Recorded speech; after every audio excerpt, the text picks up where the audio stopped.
La segunda venida de Cristo. La resurrección del Cristo que mora en tu interior. Volumen 1. Paramahansa Yogananda. Discurso 5. Los años desconocidos de la vida de Jesús. Su viaje a la India. Jesús conocía su destino divino y partió hacia la India con el propósito de prepararse para cumplirlo, porque la India se ha especializado en la religión desde tiempos inmemoriales.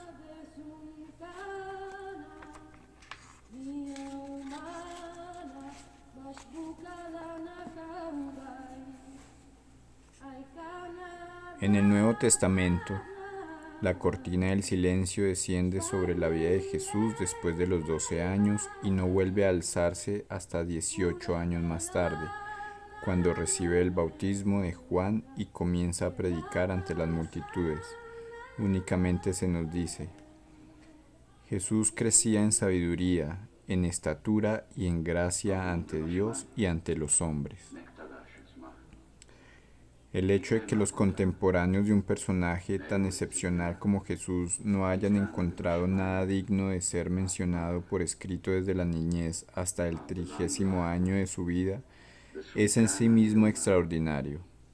Sin embargo, existen efectivamente relatos notables acerca de Jesús, pero no en su país de origen, sino más hacia Oriente, en aquellos lugares donde pasó la mayor parte del periodo sobre el cual se carece de datos. Ocultos en un remoto monasterio tibetano se encuentran documentados de incalculable valor que hacen referencia a un tal San Isa, proveniente de Israel, en quien se hallaba manifestada el alma del universo, y que desde los 14 a los 28 años permaneció en la India y zonas de la cordillera del Himalaya entre santos, monjes y pandits.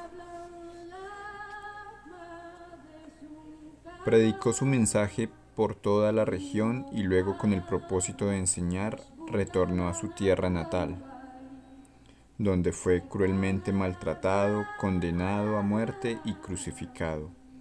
A excepción de los registros que aparecen en estos antiguos manuscritos, nada se ha publicado acerca de los años desconocidos de la vida de Jesús. De modo provincial, el viajero ruso Nicolás Novotovich descubrió y transcribió estos documentos. Durante sus viajes por la India en 1887, Notovich se deleitó con las maravillas de los estimulantes y acentuados contrastes de la antigua civilización de este país. Fue en medio de la grandiosidad natural de Cachemira donde escuchó historias acerca de San Isa, cuyos pormenores no le dejaron ninguna duda acerca de que Isa y Jesucristo eran una sola y misma persona.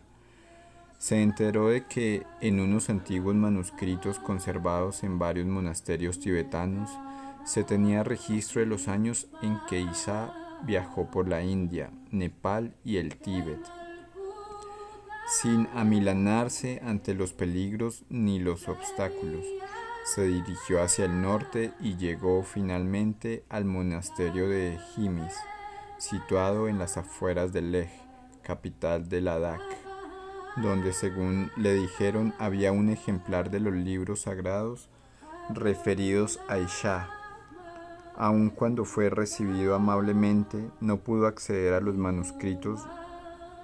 Desilusionado, Notovich emprendió el regreso hacia la India. Sin embargo, en un accidente casi fatal que tuvo lugar en un traicionero paso de montaña, se rompió una pierna como resultado de la caída. Tomando esta circunstancia como una oportunidad para realizar un segundo intento por ver los libros sagrados, pidió ser conducido nuevamente a Himis con el objeto de recibir los cuidados necesarios. Esa vez, después de reiteradas peticiones, le permitieron examinar los libros. Quizás entonces los lamas se sintieron obligados a tratar a su maltrecho huésped del modo más hospitalario posible, lo cual es una tradición oriental que ha perdurado a lo largo de los tiempos. Con la ayuda de un intérprete, copió meticulosamente el contenido de las páginas relativas a Jesús, conforme el lama principal se las iba leyendo.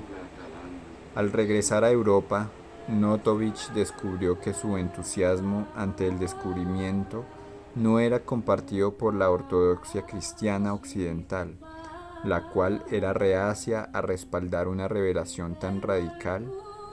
Por consiguiente, él mismo publicó sus notas en 1894 bajo el título The Unknown Life of Jesus Christ, la vida desconocida de Jesús. En su publicación, recomendaba enviar un equipo de investigación cualificado para que viera y juzgase por sí mismo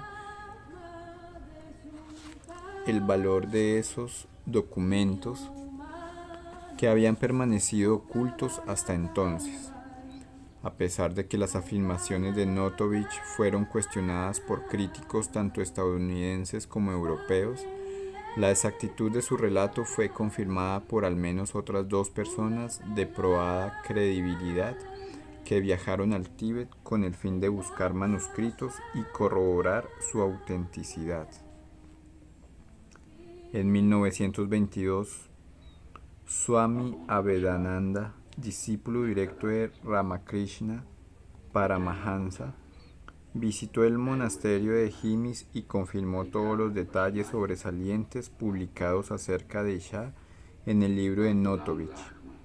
En una expedición a la India y al Tíbet realizada a mediados de la década de los 20, Nicolás Roerich tuvo ocasión de ver y copiar versos de antiguos manuscritos que eran idénticos a aquellos publicados por Notovich, o cuyo contenido al menos era el mismo. Roerich quedó además profundamente impresionado con las tradicionales orales de la región. En Srinagar nos enteramos por primera vez de la curiosa leyenda sobre la visita de Cristo a estos parajes. Más tarde pudimos comprobar cuán difundida se halla en la India, en Ladakh y en Asia Central la leyenda de la visita de Cristo a estas regiones durante su larga ausencia mencionada en el Evangelio. En respuesta a los críticos que afirmaban que la historia de Notovich era una invención, Roerich escribió: «Siempre existirán aquellos que se complacen en expresar una desdeñosa negativa cuando algo difícil entra en su conciencia. Sin embargo, ¿de qué modo sería posible que una falsificación reciente penetrara en la conciencia de todo Oriente?».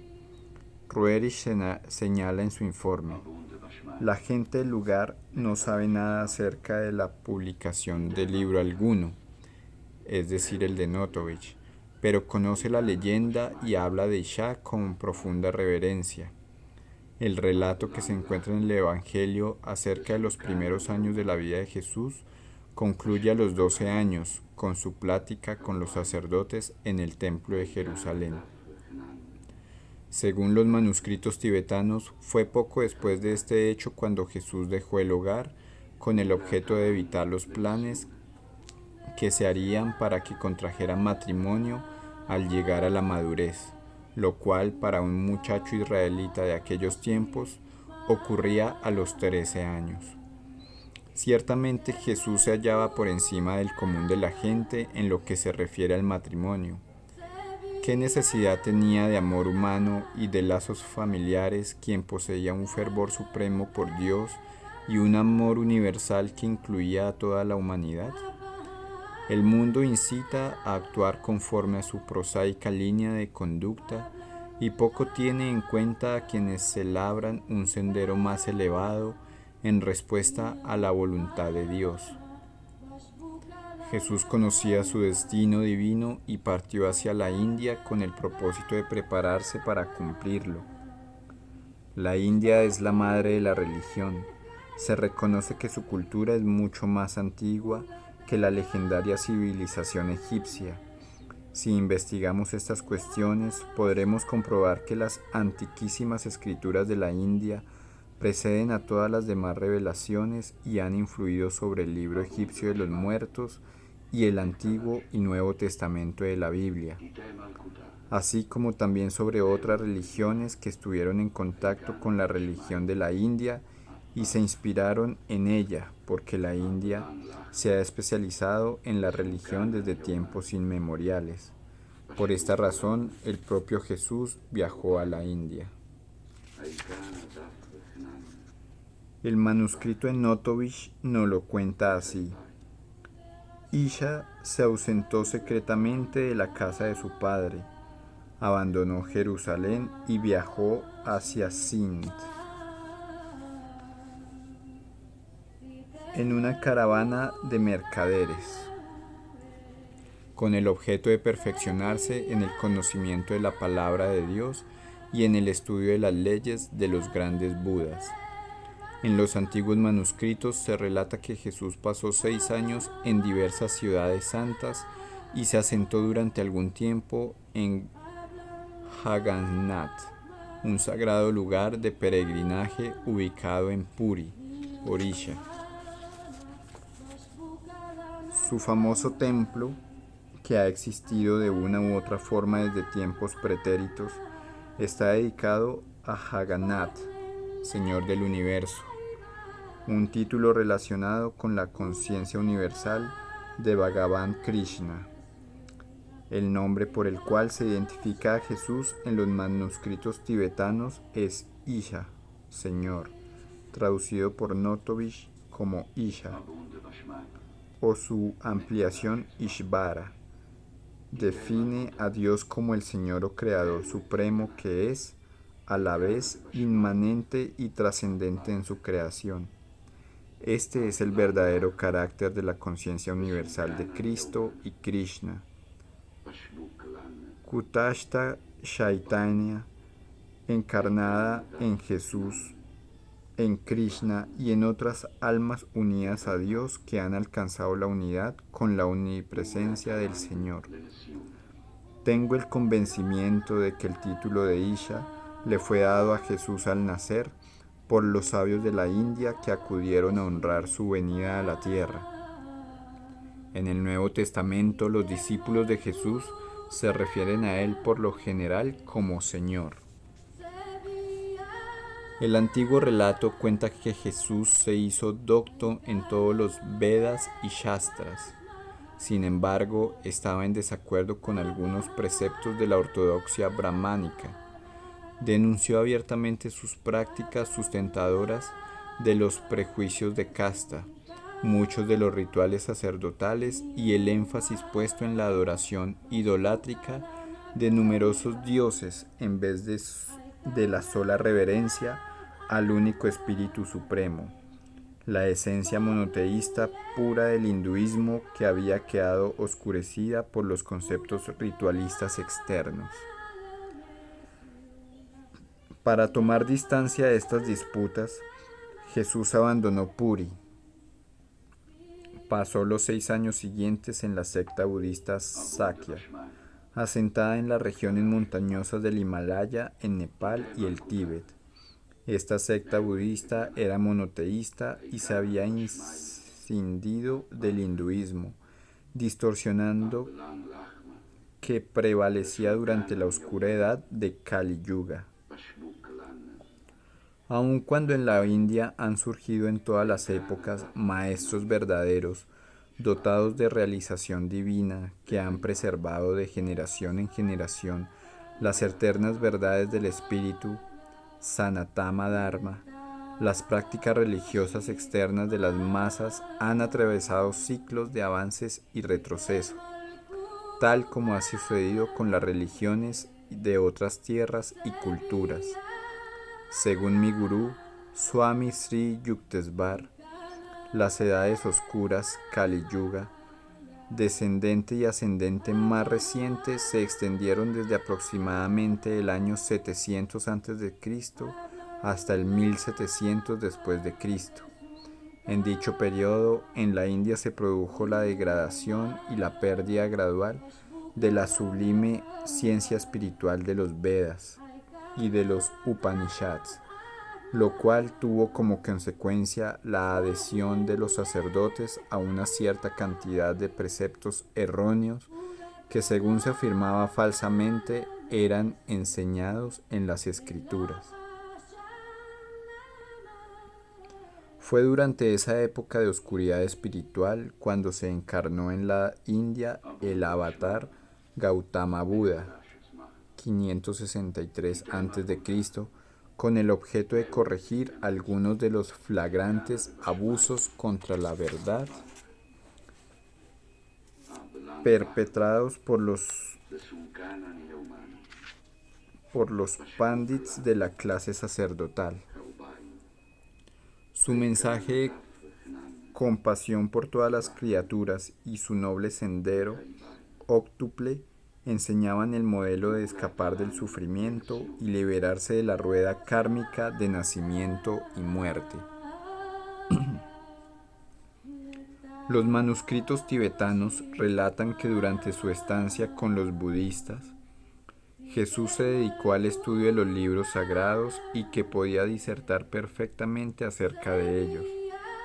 Aparentemente, a la edad aproximada de 26 o 28 años, predicó su mensaje en el extranjero mientras encaminaba sus pasos de regreso a Israel a través de Persia y países vecinos.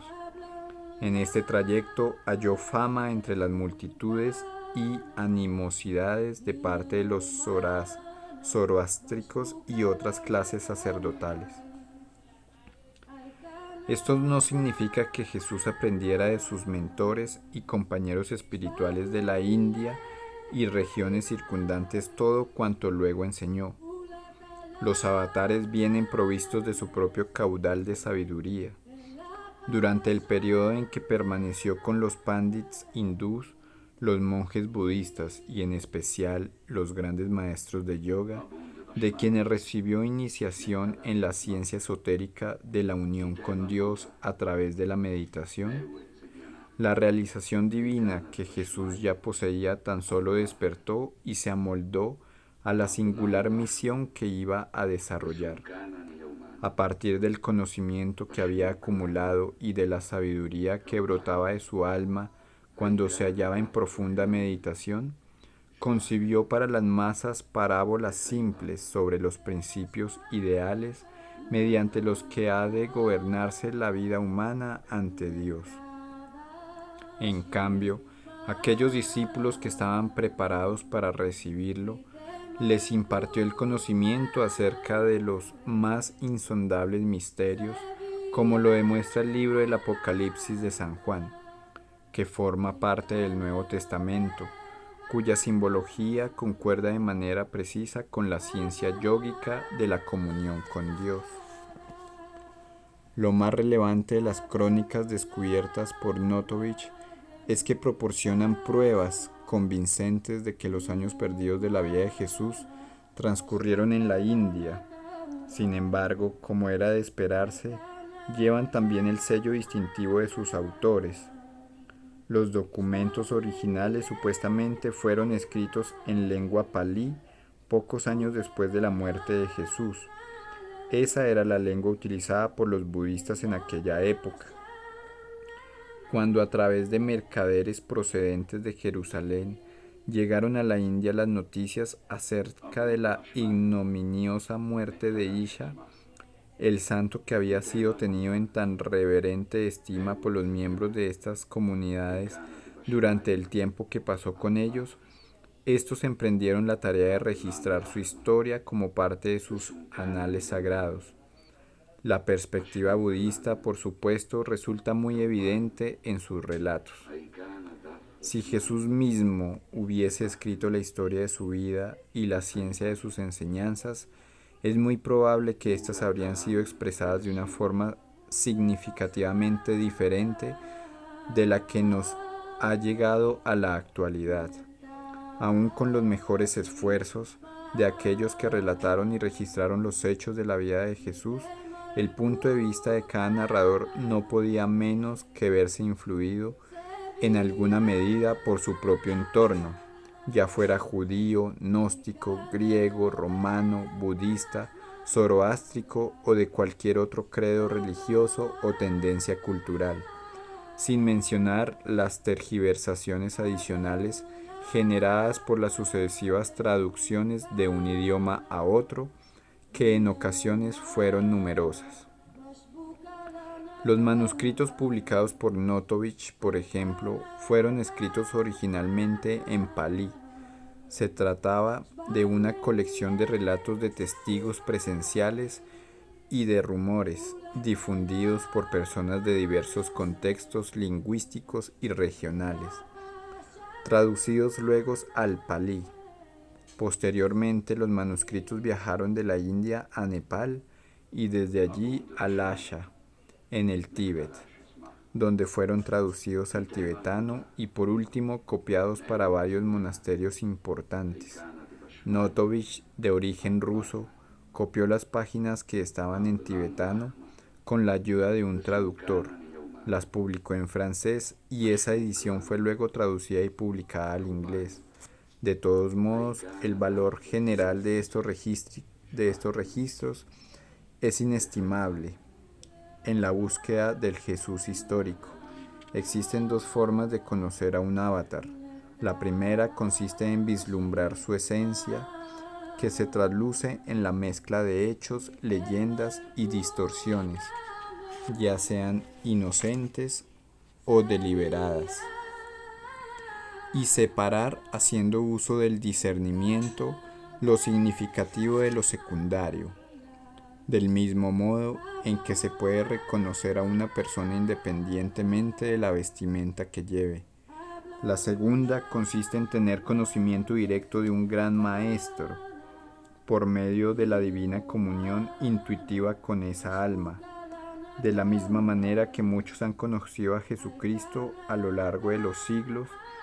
Tal es el caso de San Francisco de Asís, ante quien Jesús se aparecía cada noche en carne y hueso, Santa Teresa de Ávila y muchos otros devotos de religión cristiana, e igual le sucedió a Sri Ramakrishna, de religión hindú, y a mí mismo, que he estado en numerosas ocasiones en la presencia manifestada de Jesús. Jamás habría emprendido la tarea de escribir este libro si no hubiese contado con la certeza del conocimiento personal de ese Cristo. Los documentos descubiertos por Notovich aportan una corroboración histórica a lo que he sostenido durante largo tiempo, como resultado de la información recogida en mis años juveniles en la India, en el sentido de que Jesús se hallaba vinculado a los rishis de la India a través de los sabios de Oriente, quienes peregrinaron hasta su lugar de nacimiento y por cuya razón viajó él a la India con el fin de recibir sus bendiciones y deliberar con ellos sobre la misión mundial que había de llevar a cabo. En las páginas de este libro me propongo demostrar que las enseñanzas de Jesús, nacidas internamente de su comunión con Dios y alimentada externamente por los estudios que realizó con los grandes maestros, expresan la universalidad de la conciencia crística, la cual no conoce límites de raza o de credo. Al igual que el sol que se eleva por el este y se desplaza hacia el oeste, difundiendo sus rayos, así también Cristo surgió en Oriente y viajó hacia Occidente, para quedar allí entronizado en el altar de una vasta cristiandad, cuyos miembros le consideran su gurú y salvador. No es casual que Jesús eligiera nacer en Palestina como un Cristo oriental. Este escenario era el centro de confluencia que vinculaba Oriente con Europa. Jesús viajó a la India para honrar los lazos que le unían con los rishis. Predicó por aquellas regiones su mensaje y luego regresó a su tierra natal con el propósito de difundir allí sus enseñanzas, pues en su gran sabiduría reconoció Palestina como la vía de acceso a través de la cual su espíritu y sus palabras hallarían una ruta hacia Europa y el resto del mundo. Este grandioso Cristo que irradia sobre Occidente la fortaleza y el poder espiritual de Oriente, constituye un divino lazo de unión entre los pueblos de Oriente y Occidente que aman a Dios. La verdad no es monopolio ni de Oriente ni de Occidente. Los puros rayos dorados y plateados de la luz solar aparentan ser rojos o azules si se observan a través de un cristal rojo o azul. De igual modo, la verdad parece diferente si adquiere los matices de una civilización oriental u occidental. Al examinar la sencilla esencia de la verdad que han expresado las grandes almas en distintas épocas y latitudes, se puede observar que hay muy pocas diferencias entre sus mensajes. He comprobado que aquello que recibí de mi gurú y de los venerados maestros de la India es idéntico a lo que he recibido de las enseñanzas de Jesús el Cristo. Me resulta divertido que mis hermanos occidentales me pregunten: ¿cree usted en Cristo? Yo siempre señalo: Jesús el Cristo, Jesús el Hijo Divino del Hombre, en quien se hallaba manifestada la conciencia crística, el Hijo de Dios. Conocerle es mucho más importante que el simple hecho de creer en él. Cristo ha sido muy mal interpretado por el mundo. Incluso los principios más elementales de sus enseñanzas han sido profanados, crucificados a manos del dogma, los prejuicios y la falta de entendimiento, y la profundidad esotérica de esos principios ha quedado en el olvido, bajo la supuesta autoridad de doctrinas del cristianismo forjadas por el hombre.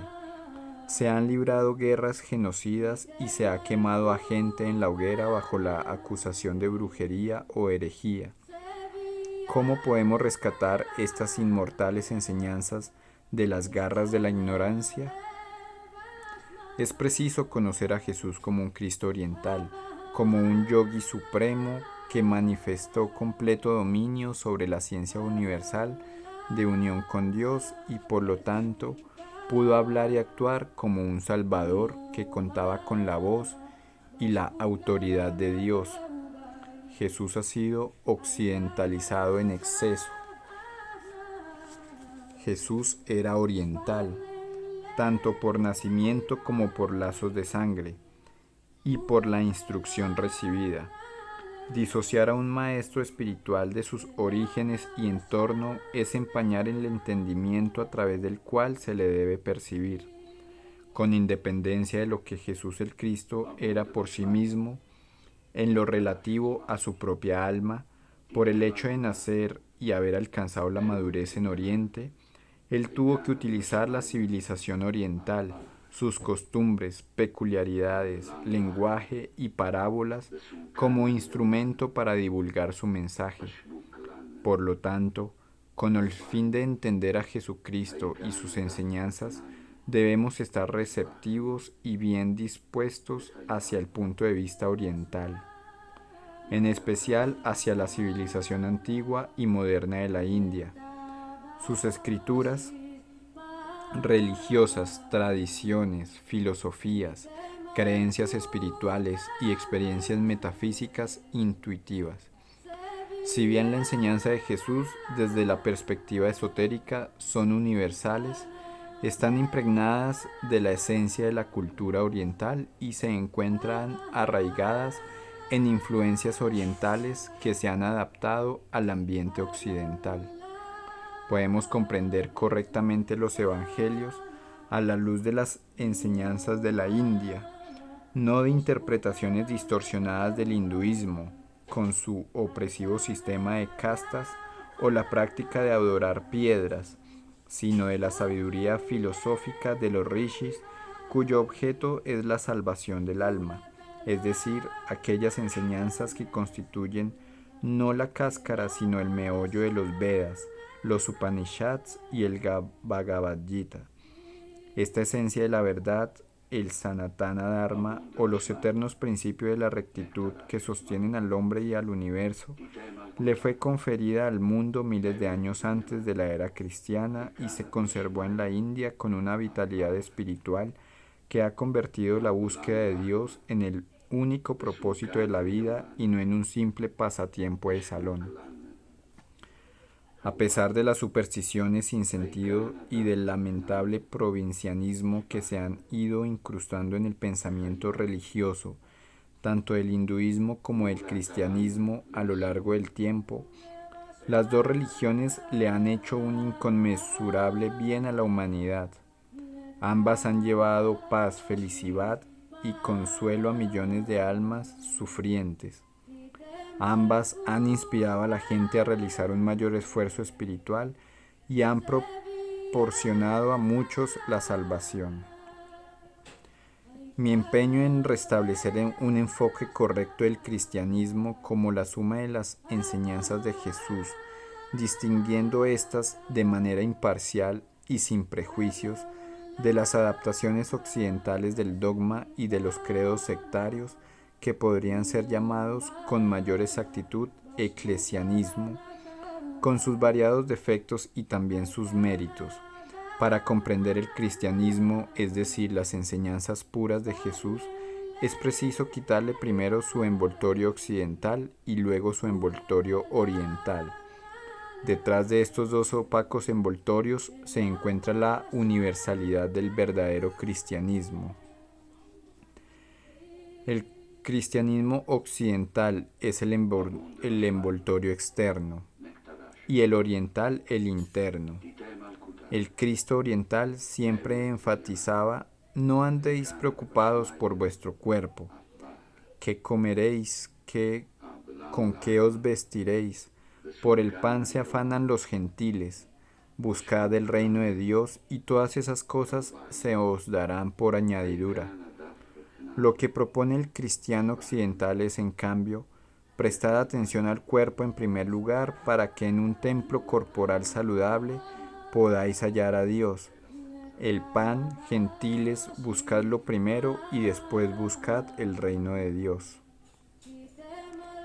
En el cálido clima oriental, en épocas pretéritas, el pan, la vestimenta y el cobijo eran más simples y se podían obtener sin mucho esfuerzo.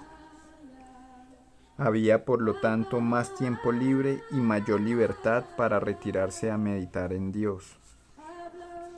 En Occidente, en cambio, con su estándar de vida artificialmente elevado, uno debe pensar en estas necesidades materiales y trabajar ardua, rápida y exitosamente para cubrirlas, o no tendrá tiempo ni fuerza para buscar el reino de Dios. Las enseñanzas universales de Jesucristo deberían ser juiciosamente adaptadas según las respectivas necesidades de orientales y occidentales, enfatizando los principios de la religión cristiana y omitiendo las formas no esenciales que le son incorporadas de tiempo en tiempo. Debe ponerse especial cuidado, sin embargo, en conservar la vitalidad y esencia del cristianismo cuando se lo trasplanta al medio occidental desde la atmósfera oriental. De lo contrario, podría suceder que, como dicen algunos médicos, la operación fue exitosa, pero el paciente murió pacíficamente en la mesa de operaciones. No deben hacerse diferencias entre los métodos religiosos de salvación que se predican en Occidente y la técnica de salvación oriental. La única distinción que se ha de hacer es entre los verdaderos principios crísticos y las creencias dogmáticas. El cristianismo oriental consideraría como tareas espirituales propias de la etapa del jardín de infancia ciertas prácticas exotéricas como ir a la iglesia, dar sermones o el estudio teológico de las escrituras. El propósito de dichas prácticas sería confirmar y recalcar la necesidad de corroborar a nivel universitario las creencias religiosas en el laboratorio de la meditación esotérica y científica. Bajo la dirección de un guía que haya alcanzado la realización del ser, alguien que mediante un profundo esfuerzo espiritual ha hallado a Dios a la luz de su propia percepción intuitiva del alma. Si bien el cristianismo occidental ha salvado a la civilización de Occidente de una caída generalizada en el ateísmo y la inmoralidad, ha logrado relativamente poco en cuanto a despertar el anhelo por alcanzar una experiencia metafísica y personal de Dios, y la fe de que esto es posible a partir del propio esfuerzo en la práctica de la meditación científica. Los oficios religiosos comunitarios de Occidente son maravillosos cuando dirigen la mente hacia Dios y hacia la verdad, pero no bastan si están desprovistos de la meditación y del conocimiento de los métodos de comunión verdadera con Dios. Por otra parte, Oriente hace hincapié en la realización directa y personal de Dios, pero tiene muchas carencias de organización y de trabajo filantrópico en pos del bienestar social, con el fin de comprender la doctrina de Jesucristo. Es necesario combinar la eficiencia organizativa y las obras filantrópicas en favor del bienestar social con la verificación personal de las enseñanzas de Cristo mediante el estudio metafísico y el contacto real con Dios en el templo de la meditación. Entonces cada persona podrá por sí misma experimentar lo que fue y es Jesucristo a través de la verificación intuitiva y personal de sus enseñanzas. La verdad es en sí misma y por sí misma la religión fundamental, aun cuando pueda expresarse de diferentes maneras por los ismos de los distintos credos religiosos. Estos jamás podrán agotarla. La verdad tiene infinitas expresiones y ramificaciones, pero solo se consuma en la experiencia directa de Dios, la única realidad. El sello humano de la afiliación confesional posee escasa importancia. No es la confesión religiosa a la que pertenecemos ni la cultura o el credo dentro del cual hemos nacido lo que nos otorga la salvación. La esencia de la verdad trasciende todas las formas externas. Es dicha esencia la que reviste una importancia fundamental para comprender a Jesús y su llamamiento universal a las almas para que se entren en el reino de Dios que se halla dentro de vosotros. El gran mensaje de Jesucristo está vivo y continúa floreciendo tanto en Oriente como en Occidente. Occidente se ha concentrado en perfeccionar las condiciones físicas del hombre y Oriente en desarrollar las potenciales espirituales de éste. Tanto Oriente como Occidente son unilaterales. Por supuesto, Oriente no es lo suficientemente práctico, pero Occidente es demasiado práctico para ser espiritualmente práctico. Por eso soy partidario de una armoniosa unión entre ambos. Los dos se necesitan mutuamente. Sin el idealismo espiritual, la practicidad material es la precursora del egoísmo, del pecado, de la rivalidad y de las guerras. Esta es una lección que Occidente debe aprender. Y a no ser que el idealismo se vea atemperado por la practicidad, habrá confusión y sufrimiento, así como también ausencia de progreso natural. Esta es la lección que Oriente debe aprender. Oriente puede aprender de Occidente y Occidente de Oriente. ¿No es acaso extraño, tal vez debido al plan secreto de Dios, dado que Oriente necesita de desarrollo material, que éste haya sido invadido por la civilización material de Occidente?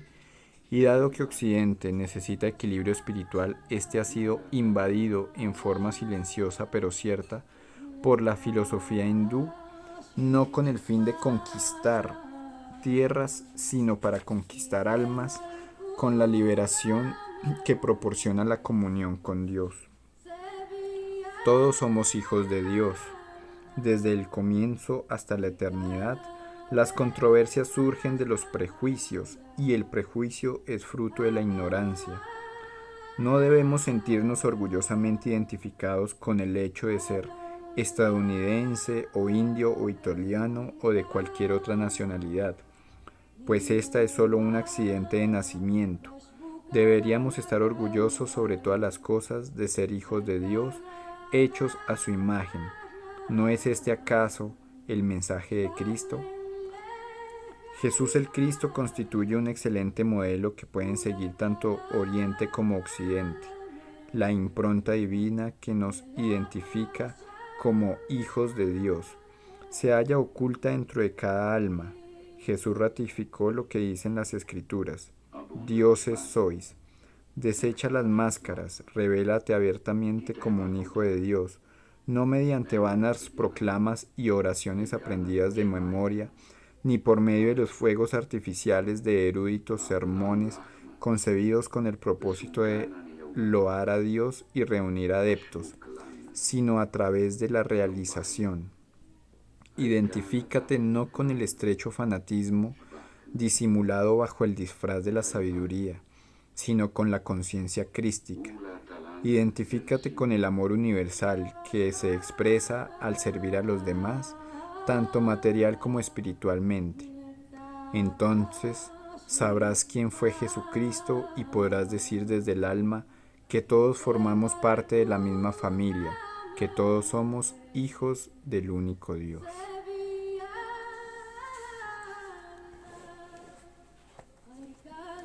Gracias por escuchar.